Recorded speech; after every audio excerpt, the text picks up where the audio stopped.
Everyone. आज के lecture में हम देखने वाले हैं एलिमेंट्री और नॉन एलिमेंट्री रिएक्शन और उनके different kinetic models.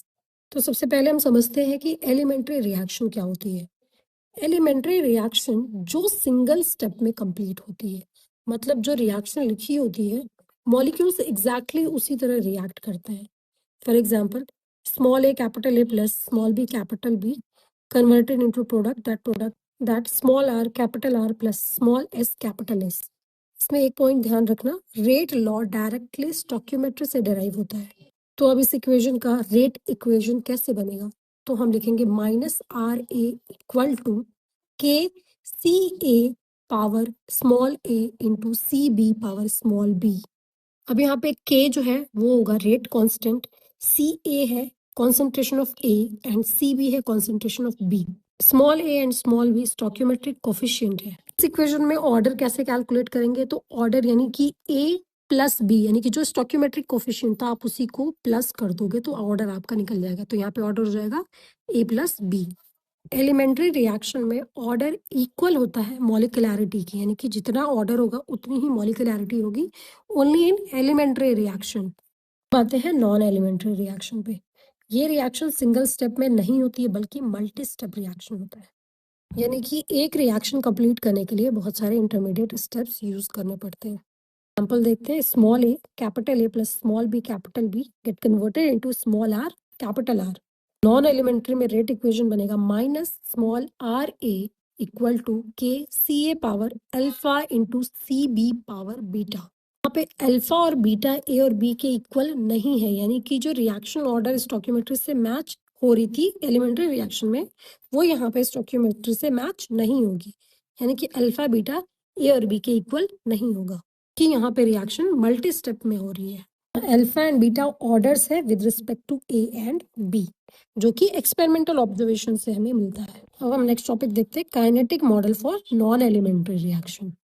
Non elementary reaction के लिए हमें काइनेटिक्स मॉडल यूज करने पड़ते हैं। तो नॉन एलिमेंट्री रिएक्शन के कुछ की पॉइंट हमने अभी बताया, जैसे कि रिएक्शन एक स्टेप में नहीं होगा, इसमें बहुत सारे इंटरमीडिएट स्टेप्स इन्वॉल्व होते हैं, मैकेनिज्म इसकी वजह से कॉम्प्लेक्स हो जाता है, रेट लॉ डायरेक्टली लिखना पॉसिबल नहीं होता है। मैं नॉन एक्सपेरिमेंटल रिएक्शन को कैलकुलेट करने के लिए एक्सपेरिमेंटल डेटा या मॉडल यूज करना पड़ता है। तो इसमें फर्स्ट काइनेटिक मॉडल है एम्पिरिकल रेट लॉज। ये लॉ एक्सपेरिमेंट से डिराइव होता है, ना कि रिएक्शन काइनेटिक्स या किसी भी स्टोइकियोमेट्रिक कोफिशिएंट से। इसको एक एग्जांपल से देखते हैं, ए प्लस बी प्रोडक्ट बनेगा ए बी, तो इसका रेट इक्वेशन होगा R equal to k moles of A power m into moles of B power n। यहाँ पे m और n एक्सपेरिमेंटली डिटरमाइन होता है, ये फ्रैक्शनल भी हो सकते हैं। तो जो भी आप रियल लाइफ रिएक्शंस पढ़ते हो या लिखते हो मोस्टली वो एम्पिरिकल नेचर के होते हैं। अब नेक्स्ट देखते हैं लैंगमूर Hanzel would model.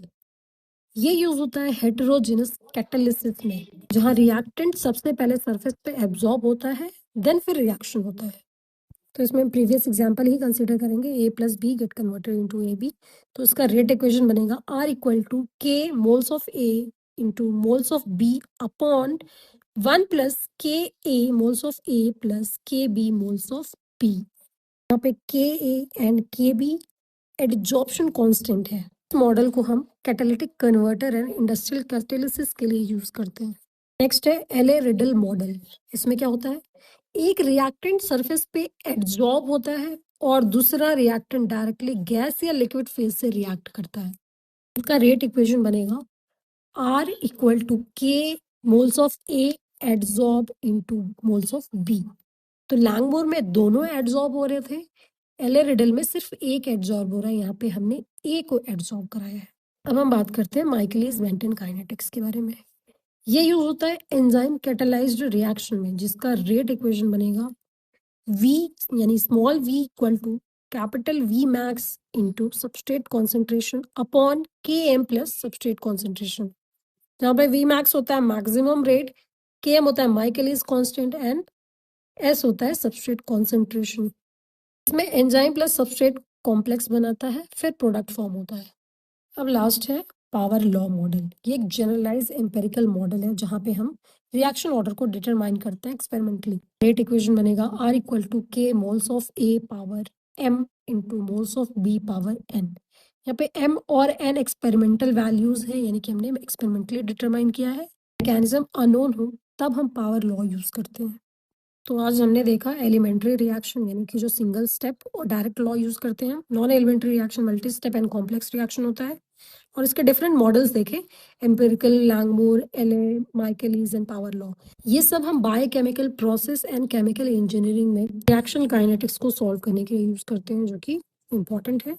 I hope आपको समझ में आया होगा। लाइक करो, शेयर करो एंड चैनल को सब्सक्राइब करना मत भूलना। नेक्स्ट वीडियो में हम फिल्ट्रेशन थ्योरी देखेंगे डिटेल में। Thank you.